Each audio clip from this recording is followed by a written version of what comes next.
안녕하세요. 저는 올해 40을 조금 넘긴 아줌마입니다. 어렸을 때에도 집이 어렵지 않아 하고 싶은 것, 가지고 싶은 것 언제나 손에 넣고 아쉬움이란 감정이 뭔지 모르고 컸습니다. 부모님이 어렵게 낳은 외동딸인지라 사랑도 독차지했었고요. 어디를 나가도 어렸을 때부터 사랑을 많이 받고 자란 티가 난다면서 사람들이 부러워하고는 했습니다. 솔직히 말씀드리자면 저는 초중고를 한 번도 두 발로 걸어서 등하교를 해본 적이 없어요. 날이 어떻든 간에 부모님이 매번 차로 직접 데려다 주고 데리고 와 주셨죠. 그러다 보니 남을 배려하는 법이나 생각하는 법을 많이 배우진 못했던 것 같습니다. 제 잘못에는 늘 관대했고요. 그래서 사회생활을 시작했을 때 단체 생활이 너무 힘들어서 짧게 근무하고 퇴사하는 행동을 많이 반복했어요. 다른 사람들에게 억지로 맞춰서 한 달 급여를 꾸역꾸역 받아내는 건 지옥을 견디는 것과 같았거든요. 부모님도 나이가 있으셔서 귀농을 하셨지만 그래도 돈이 없는 건 여전히 아니셨기 때문에 그냥 용돈 쓸 정도의 아르바이트만 하고 살면 안 되냐? 그 정도도 안 하고 살아도 된다고 하지 않았냐? 고생하는 거 보려니 마음이 아프다고 하시면서 제가 일을 하지 않을 것을 권유하기도 하셨어요. 그래도 전 시골에서 사는 건 마음에 들지 않았기 때문에 어렸을 때 글 쓰는 걸 좀 좋아했어서 그쪽으로 프리랜서 일을 시작하였습니다. 사귀던 남자친구도 있었고 꽤 진지한 만남을 가진 사람들도 있었지만 다들 3년을 넘기기란 쉽지 않더라고요. 30이 넘어서 이렇다 하는 남자친구를 데리고 오지 않으니 부모님은 둘이 가고 나면 외로워서 어떡하냐며 눈물을 훔치기 시작하셨습니다. 때마다 안부 전화를 걸어서 좋은 사람 못 만났냐고 물어보시니 늘 부족함 없이 키워주셔서 감사했던 부모님이지만 어느 순간부터는 숨이 턱턱 막히더군요. 그래서 집도 안 찾아가고 일부러 바쁜 척 전화를 피하기도 했습니다. 그런데 새벽에 전화가 오는 게 아니겠어요? 덜컥 겁이 나서 전화를 받으니 아버지가 쓰러지셨다는 겁니다. 그래서 헐레벌떡 시골로 내려갔고 병원을 다니면서 치료받아야 되는 심각한 병은 아니지만 어차피 9to6로 다녀야 하는 직장이 있는 건 아니니까 다 나을 때까지만 집에 같이 있어주면 안 되겠냐고 하시더라고요. 마침 저는 도시에서의 생활이 지치기도 했고 프리랜서로 작업하던 일을 마감하던 때이기도 하고 공백기가 마침 있었기 때문에 알았다고 했습니다. 아침, 점심, 저녁으로 부모님과 함께 식사를 하고 조용한 때에 엄마와 함께 산책을 다니기도 하고 아빠와 같이 병원도 다녀오는 등 여유로운 한때를 보내고 있었습니다. 그러다 하루는 엄마와 산책을 하고 돌아오는 길 젊은 남자 한 명을 마주치게 되었어요. 이렇게 젊은 남자를 만난 건 시골에서 처음이라 신기해서 저 남자는 누구냐고 엄마에게 물어보니 그 동네 분홍의 아들이라고 하더군요. 늘 오고 가면서 보았던 3층 집에 마당이 예쁘고 대문이 고풍스럽던 집의 아들이라고 했어요. 그 집에 아들이 한 명 있는데 집에 돈이 많고 하다 보니 다 사람 부리면서 살고 아들도 굳이 일하지 않아도 되니 가업을 잇는다는 이유로 집에서 놀고 있는 것 같다 하더라고요. 그래도 뭔가를 하긴 하는 모양인지 집의 재산이 날이 갈수록 불어나고 있다는 소문을 들으셨다면서 저런 남자는 어떠냐고 엄마가 은근슬쩍 물어보시는 거예요. 전 관심 없다고 떡 줄 사람은 생각도 안 하는데 우리끼리 이런 이야기 하는 거 웃기지 않냐면서 대충 넘겼어요. 그런데 오지랖 넓은 우리 어머니 그 집 아들을 초대해 저녁도 해먹이고 저와 억지로 시간을 만들어 붙여놓게 하기 시작하셨습니다. 전 부끄러운 마음에 괜히 싫은 내색을 하면서 우리 엄마가 주책이니 이해해달라고 했죠. 그런데 하루는 그 남자가 헤어지기 전 제 손을 턱하니 잡으면서 내일 서울로 떠나냐고 묻기에 그렇다고 하니 떠나지 말고 자기와 같이 살자고 하는 겁니다. 전 얼떨결에 그 집 아들에게 청혼을 받았고 그 이후로는 폭포수에 몸을 실은 것처럼 모든 것이 속전속결로 진행되기 시작했습니다. 과연 분홍의 아들은 분홍의 아들이었습니다. 시댁은 대놓고 돈 자랑을 하진 않으셨지만 드라마에서나 보던 여기서부터 여기까지가 내 땅이다 구분 짓는 것도 우습다는 등 그냥 여기 전체가 자신들의 땅이라고 생각하면 된다면서 결혼하게 되면 새아가 앞으로도 땅 몇 개 떼어주겠다고 하시더라고요. 또 서울에서 살던 사람이니 내려와서 사는 건 자기들의 과욕이고 과욕으로 화를 입고 싶은 마음도 없다면서 서울 강남구에 60평짜리 아파트도 알아봐 주시겠다고 하셨어요. 그 근처 상가 건물도 하나 가지고 계신데 그걸 넘겨줄 테니 거기서 나오는 세 받아서 남편과 둘이서 오붓하게 살라 하시는 거 아니겠어요? 또 차가 많이 낡았던데 이참에 새 차로 바꾸는 건 어떻겠냐고 물어봐 주시고 너무 감사하더라고요. 감사한 마음이 드는 한편 우리 집도 부족함이 없는 집인데 이렇게 밖에 좀 자존심 상하는 것도 있었지만 내심 이 남자한테 무슨 문제가 있나, 무슨 하자가 있길래 나한테 이 모든 걸 다 주겠다고 하면서 유혹하는 걸까 싶은 거예요. 농담 삼아 어르신들한테 아무리 봐도 울 신랑이 손해보는 결혼인데 이 많은 것들을 저에게 주신다고 하니 의심스럽다고 무슨 비밀이 있으시냐고 하니 기분 나빠하실 줄 알았는데 얼굴이 빨개지시면서 그런 거 아니라고 그냥 둘이 행복하게 살아주면 좋겠다고 애도 낳지 말고 둘이서만 행복하게 살아주면 안 되겠냐. 그게 두 분의 소원이라는 거예요. 아니 뭐 저도 아이 낳아서 키울 생각은 없었어요. 결혼을 해도 제 삶이 더 중요할 건 분명했으니까요. 누군가를 돌보는 것 또한 자신 없었죠. 아무튼 그때 알았다고 하고 난 이후에 부동산 계약을 하던 날이었습니다.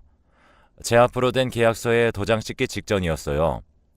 어머님께 급한 전화가 와서 계약서의 도장은 내일 찍으면 안 되겠냐고 하고 전 어머니를 모시고 급히 시골로 내려갔죠. 그리고 전 충격을 받게 됩니다. 너무 화목한 새 가족이었거든요. 늘 자신 앞에 있는 반찬을 남의 입에 떠먹여주기 바쁘고 예쁜 풍경을 보면 혼자 보기 아까워 서로에게 보여주고 싶어하고 좋은 음식을 먹게 되면 집에 있는 식구들과 함께 먹고 싶다는 등 틈이 날 때마다 가족여행을 다니면서 가족애를 과시하셨기 때문에 전 이 화목한 가정에서 자란 남자라면 나를 얼마나 사랑해줄지 또 우리 둘만의 가정은 얼마나 화목할지 기대가 되었고 어느 정도 보장이 되었다 생각했기 때문에 결혼을 결심한 부분도 있었거든요. 그런데 새 가족이 아니었습니다. 창고방이라고 하던 곳에는 남편의 동생이 있더군요. 남편의 동생은 평범하진 않았습니다. 지능이 조금 떨어지는 정도였는데 그렇다고 사회생활을 못할 정도는 아니었어요. 하지만 사람들에게 내보이기 부끄러운 마음에 죄인 줄 알면서 새 가족인 것 마냥 살아왔다고 하시는데 어이가 없었습니다. 거짓말이 길면 들키는 법이라는 등 이제 두 사람만 행복하게 살고 싶다는 등 온갖 변명을 하시면서 사실은 우리가 네 앞으로 모든 재산을 돌려줄 테니 자기들 아들을 데리고 가서 살라는 거예요. 어머니, 애도 없이 둘이서만 행복하게 살라 하시지 않았냐 하니 아버님이 대뜸 너희 사이에 애가 있음 이 녀석 받아주겠냐고 그게 다 그런 뜻이라고 하시는 게 아니겠어요. 당황스러워 집에 가서 말을 하니 저희 부모님 하시는 말이 일단 다 알았다고 받아내라고 하는 겁니다. 같이 살겠다고 하고 실제로도 몇 달은 같이 살라고 하셨어요. 시동생은 아름답게 끊어낼 수 있는 방법이 있지 않냐고 하시면서요. 바로 결혼이죠. 자신들이 무슨 수를 써서라도 시동생 결혼시켜줄 테니까 일단 순종하라 하시길래 부모님 말이 아주 허황된 건 아니다 싶은 거예요. 시댁 재산도 만만치 않았지만 또 평범한 다른 사람들에 비해 크게 차이가 나지 않으니 무리는 아니다 싶었거든요. 그래서 전 결혼을 접을까도 생각했지만 결혼했다 돌아온다 할 때도 저에게 떨어지는 것들이 이루어 말로 다 표현할 수 없을 정도였고 또 그렇다고 남편이 후진 것도 아니었거든요. 자상하고 얼굴도 준수했기 때문에 어디 내놓았을 때 부끄럽지 않았거든요. 결혼을 한 이후 신혼여행에서 돌아오자마자 시댁에선 시동생을 바로 데려다 주더라고요. 서울집에서 그렇게 셋이서 불편한 동거를 하게 되었습니다. 시동생도 시동생대로 불편한 게 눈에 보여서 미안한 마음이 들었어요. 하지만 전 그걸 빌미로 도련님도 연애도 해보고 사회생활 해보고 싶지 않냐고 꼬시면서 엄마가 알아봐준 여성분들과 선자리를 주선하기 시작했죠. 처음에는 남편도 제가 무슨 연애야 하면서 회의적인 모습을 보였지만 시동생의 의지가 강했습니다. 그동안 지내왔던 삶이 너무 답답하고 무료했고 자신도 남들만큼은 아니더라도 남들이 다 해보는 건 한 번씩은 해보고 죽어야 하지 않겠냐면서 눈물을 글썽이더군요. 그 후로 30번의 맞선이 있었습니다. 시동생이 생각보다 눈이 너무 높은 거예요. 나이도 자신보다 어려야 하고 얼굴도 예뻐야 하고 학벌도 받고 성격에 그 집의 배경까지 꼼꼼하게 따지더군요. 저에게 따로 전화가 와서 눈을 조금 낮추셔야 하는 거 아니냐. 이제 우리가 주선해 줄 수 있는 사람도 몇 명 남지도 않았다.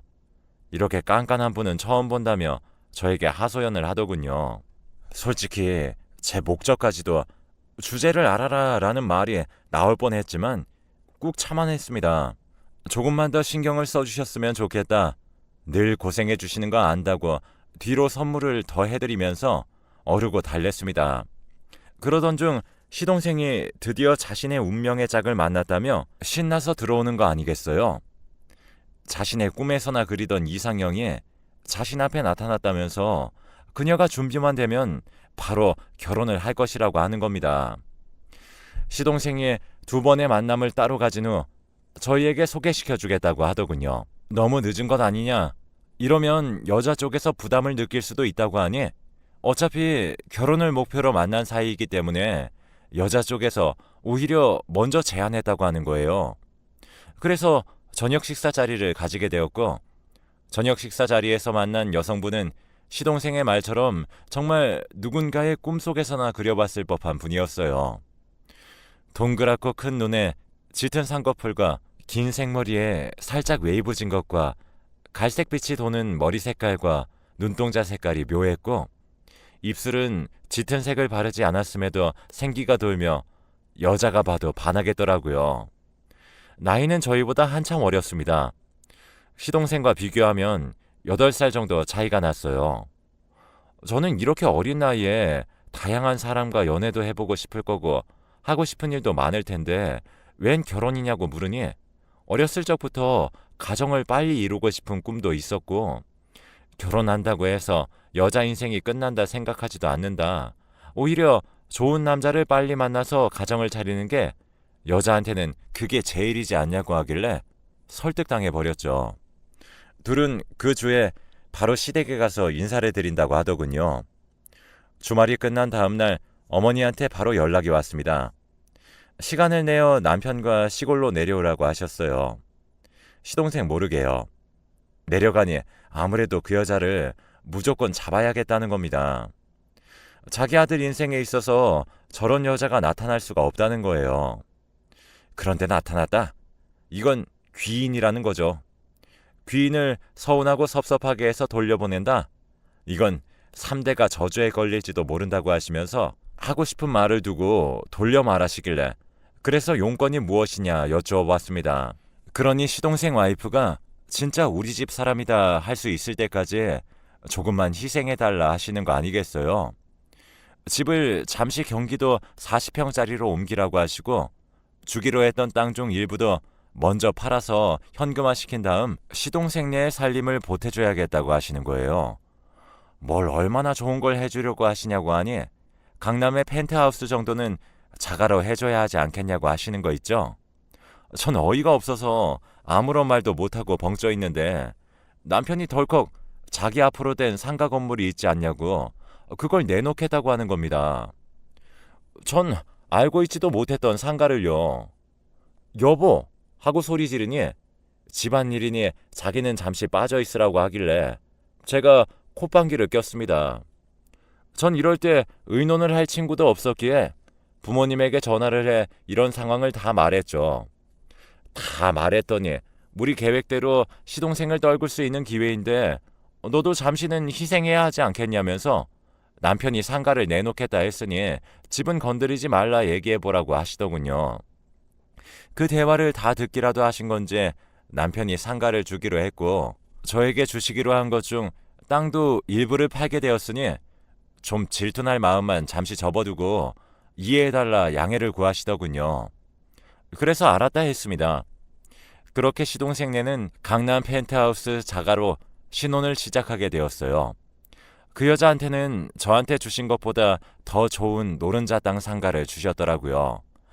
딱 봐도 제가 받을 세보다 그쪽이 받을 세가 몇 배가 되어 보였지만 좀만 참으라고 하셨으니까 또 엄마 말처럼 시동생을 자연스럽게 떼어낼 수 있는 기회니 참았습니다. 그리고 한두 달은 시동생네와 서로 집도 오가면서 사이좋게 지냈어요. 주말에는 함께 시댁을 내려가면서요. 그렇게 하루는 시동생 와이프가 둘만의 시간을 너무 못 가지는 것 같다고 좀 거리를 두고 싶다고 하는 거 아니겠어요? 워낙 나이도 어리니 아직 철이 없고 자기들밖에 중요한 게 없을 시기다 인정해 주기로 했습니다. 근데 그 말이 연을 끊고 살겠다는 거였나 싶을 정도로 연락이 되지 않았어요. 집을 찾아가도 도통 답이 없더라고요. 안에 사람이 있는 건지 없는 건지 이사를 간 건지 어쩐 건지 아무런 반응이 없었습니다. 시부모님도 너무 연락이 안 되니 두 사람을 실종 신고를 해야 하는 것 아니겠냐고 저희에게 말하실 정도였으니까요. 하지만 시동생 와이프네 친정에서는 둘이 알콩달콩 지내느라 바쁜 건데 이런 식으로 또 연락하시면 애들이 엇나갈 수도 있다고 시간을 두고 지켜봐 주시면 안 되겠냐고 하는 거예요. 신혼생활을 즐기겠다 어렵게 꺼낸 말이었는데 왜 지켜봐 주지를 못하냐면서요. 그렇게 1년여 정도의 시간이 흘렀습니다. 이 정도면 둘이 해외로 사랑의 도피를 떠난 게 아닌가 싶더라고요.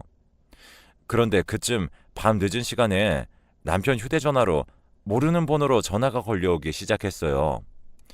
받으면 아무런 말도 하지 않고 뚝 끊더군요. 도저히 무시할 수 있는 정도가 아니라 경찰에 신고를 해야겠다 마음먹은 날이었어요. 저희 집으로 빚쟁이들이 쳐들어왔습니다. 당신들 누구시냐고 하니 저희 시동생 이름을 대면서 걔 알지 않냐고 하길래 우리 가족이라고 하니 시동생이 진 사채빚이 50억이라고 하는 거예요. 저희 부부가 깜짝 놀라서 그게 무슨 말이냐고 하니 설명은 자기들이 해줄 이유도 없고 필요도 없으니 돈 준비해 놓으라는 말만 하고 사라졌습니다. 저희는 그 길로 시동생 집을 찾아가 미친 듯이 행패를 부렸습니다. 경비실에서 사람이 쫓아 나오고 경찰까지 왔더군요.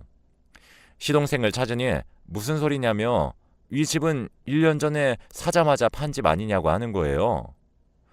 시댁에 연락을 하니 자기들 집에도 포악하게 생긴 사람들이 찾아와 30억을 내놓으라고 했다길래 일이 이상하게 된 것 같다. 얼른 실종 신고하시고 시동생을 찾아봐야겠다 했습니다. 가만 생각해보니 어쩌면 매일 밤 전화를 걸어 아무런 말도 하지 않고 전화를 끊는 사람이 시동생일 것 같다는 느낌이 들었습니다. 그래서 그날 밤 남편과 둘이 핸드폰을 사이에 두고 또 전화가 오길 기다렸고 시간이 되자 전화가 걸려왔습니다. 받자마자 너 영우지? 영우야, 너 지금 어디니? 하면서 남편이 감정에 받쳐 울기 시작했습니다. 그러자 반대편에서도 엉엉 울더군요. 형, 나 영우 맞아. 하기에 지금 어디인지 말해라. 데리러 가겠다고 해서 새벽에 잠옷바람으로 시동생을 찾아 떠났습니다. 시동생이 있던 곳은 시댁에서 딱 반대편이었고 아주 외진 곳에 위치한 요양병원이었습니다. 그곳에서는 전화를 쓰는 것도 자유롭지 않았는데 자신이 너무 힘들어하니 이 정도는 봐주기 시작했다 하더라고요. 통통했던 시동생은 홀쭉해져서 시부모님이 보시면 못 알아보실 것 같다 싶을 정도로 달라져 있었습니다. 대체 너에게 무슨 일이 있었던 거냐고 남편이 물으니 시동생이 하는 말, 처음 한두 달은 정말 사랑인 줄 알았다고 했습니다. 하지만 그 모든 행동들이 자신을 사랑해서가 아니라 가족들을 안심시킨 다음 재산을 모두 가지고 튀기 위한 계략이었다고 하더군요. 오랜 기간 요양병원에 갇혀 남는 시간에 한 모든 생각들이 그쪽으로만 꽂히더라고 하는 겁니다. 그 사람이 친정이다 알려준 사람들도 모두 고용된 아르바이트였대요. 사실은 가족도 없고 여기저기 떠돌면서 사기치고 있는 여성이었던 것 같다더라고요. 학벌 같은 것도 모두 위조된 거짓이었고요. 어디로 사라진 것도 모르냐고 하니 자기가 어느새 정신을 차리고 보니 요양병원에 갇혀 있어서 아무것도 모르겠다고만 했습니다. 저희는 그날 셋이서 부둥켜 안고 울었습니다. 전 죄스럽더라고요. 시동생이 날 귀찮게 하면 얼마나 귀찮게 했으며 받은 게 아무것도 없이 꽁으로 봉사를 강요당한 것도 아닌데 괜히 내 욕심에 몹쓸 짓 당하게 만든 것 같아 마음이 찢어지는 것 같았습니다. 시부모님은 시부모님대로 자신들 욕심이 지나쳐서 과분한 것을 탐내다 아들을 이 꼴을 만들었다면서 무릎 꿇고 시동생에게 빌었고 시동생 또한 자신 때문에 당하지 않아도 될 고통에 우리 집에 찾아온 것 같아 죄스럽다고 울었습니다. 당장 앞에 떨어진 사채빚은 가지고 있는 모든 땅과 건물을 팔아서 갚아내었고 현재는 그 여자를 찾고 있는 중입니다. 친구라고 소개해줬던 사람들도 결혼식에 왔던 이들까지 모두가 고용된 아르바이트였기 때문에 그녀를 찾기에 여간 쉽지 않더군요. 저희 가족을 풍비박산 내고 아픈 상처를 준 그 여자를 꼭 찾을 수 있도록 모두 기도해 주세요. 부탁드립니다.